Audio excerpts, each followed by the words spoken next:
ಜೈ ಗುರುದೇವ. ಸ್ನೇಹಿತರೆ, ಇವತ್ತು ಶ್ರೀ ಗುರು ಚರಿತ್ರೆಯ 42ನೇ ಅಧ್ಯಾಯವನ್ನು ಕೇಳಿ ಶ್ರೀ ಗುರುಗಳ ಕೃಪೆಗೆ ಪಾತ್ರರಾಗೋಣ. ಹರಿ ಓಂ ಶ್ರೀ ಗುರುಭ್ಯೋ ನಮಃ. ಸಾಯಂ ದೇವನೇ ಕೇಳು, ಗುರು ಸೇವೆಯನ್ನು ಮಾಡುವುದು ಎಷ್ಟು ಕಠಿಣವಿದೆ ಎಂಬ ಬಗ್ಗೆ ನಿನಗೊಂದು ಕತೆ ಹೇಳುವೆವು. ಬ್ರಹ್ಮಾಂಶ ಸಂಭೂತನಾದ ತ್ವಷ್ಟ ಬ್ರಹ್ಮನಿಗೆ ವಿನಯಶೀಲನೆಂಬ ಮಗನಿದ್ದನು. ಆತನು ಗುರುಕುಲದಲ್ಲಿ ವಿದ್ಯಾಭ್ಯಾಸ ಮಾಡುತ್ತಿರುವಾಗೆ ಒಂದು ಮಳೆಗಾಲದಲ್ಲಿ ಗುರುಗಳ ಕುಟೀರವು ಸೋರತೊಡಗಿತು.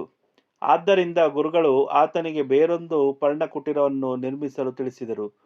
ಅದೇ ಸಮಯದಲ್ಲಿ ಗುರುಪತ್ನಿಯು ತನಗೆ ಹೊಲಿಗೆ ಇಲ್ಲದ ಕುಪ್ಪಸವನ್ನು ತಂದುಕೊಡು ಎಂದು ಆಜ್ಞೆ ಮಾಡಿದರು. ಗುರುಪುತ್ರನು ತನಗೆ ನೀರ ಮೇಲೆ ನಡೆಯುವುದಕ್ಕೂ ಮನಬಂದಂತೆ ಚಲಿಸುವುದಕ್ಕೂ ಸಮರ್ಥವಾದ ಒಂದು ಜೊತೆ ಪಾದುಕೆಗಳು ಬೇಕೆಂದು ತಿಳಿಸಿದನು. ಗುರುಪುತ್ರಿಯು ತನಗೆ ಬೇಕಾದಲ್ಲಿಗೆ ತೆಗೆದುಕೊಂಡು ಹೋಗಲು ಬರುವಂತಹ ಒಂದು ಮನೆ ಬೇಕು ಎಂದು ಅದೇ ಸಮಯದಲ್ಲಿ ಹೇಳಿದಳು.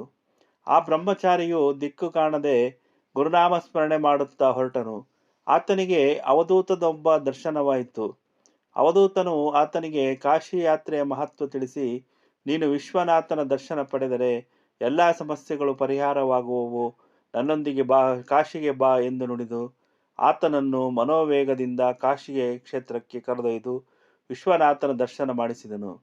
ವಿಶ್ವನಾಥನು ವಿನಯಶೀಲನಿಗೆ ಪ್ರತ್ಯಕ್ಷನಾಗಿ ಆತ ಬಯಸಿದ ವಸ್ತುಗಳನ್ನು ವರವಾಗಿ ಕೊಟ್ಟನು. ಅವುಗಳನ್ನೆಲ್ಲ ಬ್ರಹ್ಮಚಾರಿಯು ಗುರುಪತ್ನಿ, ಗುರುಪುತ್ರ, ಪುತ್ರಿಯರಿಗೆ ಸಕಾಲಕ್ಕೆ ತಂದು ಒದಗಿಸಿದನು. ಗುರುಗಳು ಆತನ ಮೇಲೆ ಪ್ರಸನ್ನರಾಗಿ ಆಶೀರ್ವದಿಸಿದರು.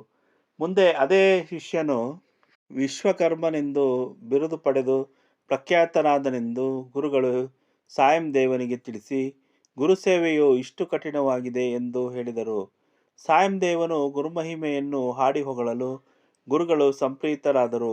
ಇನ್ನು ಮೇಲೆ ಕುಟುಂಬ ಸಮೇತ ಗಾಣಗಾಪುರದಲ್ಲಿಯೇ ವಾಸ ಮಾಡು ಎಂದು ಆಜ್ಞೆ ಮಾಡಿ ಆಶೀರ್ವದಿಸಿದರೆಂಬಲ್ಲಿಗೆ ಸಾರರೂಪ ಶ್ರೀ ಗುರುಚರಿತ್ರೆಯ 42ನೇ ಅಧ್ಯಾಯ ಮುಗಿಯಿತು. ಧನ್ಯವಾದಗಳು. ಇಷ್ಟವಾದರೆ ಲೈಕ್ ಮಾಡಿ, ಕಮೆಂಟ್ ಮಾಡಿ, ಸಾಧ್ಯವಾದಷ್ಟು ಶೇರ್ ಮಾಡಿ. ಧನ್ಯವಾದಗಳು.